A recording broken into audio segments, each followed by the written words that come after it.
Mahubo 50, then verse 6, Mahubo 50, verse 1, and 51. Isihloko simnyama sifike kanje. Ukukhonza uNkulunkulu ngeqiniso. Ihubo lika-Asafi. 1. uNkulunkulu ungumnini mandla onke. uJehova uyakhuluma ubiza umhlaba usukela ekuphumeni kwelanga kuze kube sekushoneni kwayo. 2. eSiyoni aliphelele ebuhleni uNkulunkulu ugqamile ekukhanyeni. 3. uNkulunkulu wethu uyeza ayeke kuthula umlilo udla phambi kwakhe. Uphahlwe yisivunguvungu esikhulu. 4. ubiza izulu ngaphezulu kanye nomhlaba ukuba ahlulele isizwe sakhe. 5. Number 4. 51 lapha magama lami 51. Sala papa pelale.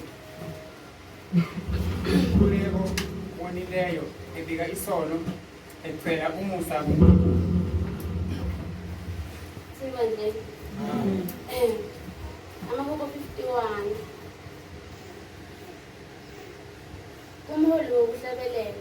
Ihubo likaDavide ekufikeni komprofeti uNathani kuye emva kokuya kwakhe kuBhathisheba. 1. Ngihawukele uNkulunkulu ngokomusa wakho. Yesula iziphambeko zami ngokobubele bakho obukhulu. Ngikezisise ebubini bami. Ungihlanze esonweni sami. Kosi nonke lesibonga nathi bese lifundile singangena endlini zabo akungena ngubeni kuziphakathi Thule ebandleni izwi engilithande kakhulu yilapho kuthi khona ngihawukele uNkulunkulu ngokomusa wakho yesula iziphambeko zami ngokubele bakho obukhulu. Nkosi ngisize. Amen.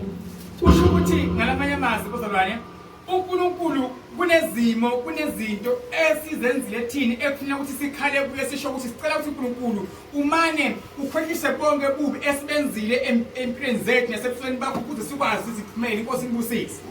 Ngoba kunezinto ozenzile ezimbi ezidala ukuthi ungasakholi kuya komunye umuntu uye uhambe uyawucela kuye something because wamkhuluma kabi. Kunendlela ukuthi uthola ukuthi manje awusakhona ukuya enkonzweni just because uyibona ukuthi ungoni kakhulu emhlabeni. Thule bandleni. Amen bazalwane. Thule bandleni. Kunamagama awakhuluma komunye umuntu namhlanje ayavimba ukuthi ungasakhoni ukuya komuntu oyofuna usizo lwakhe.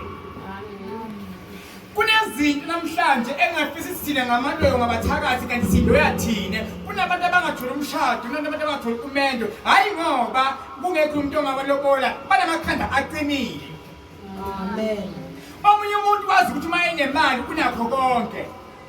Imali ingenza kwethu angeke ngenzise la. Uyabona imali kukhona imali ingadingi khona kukhona imali idingeka khona.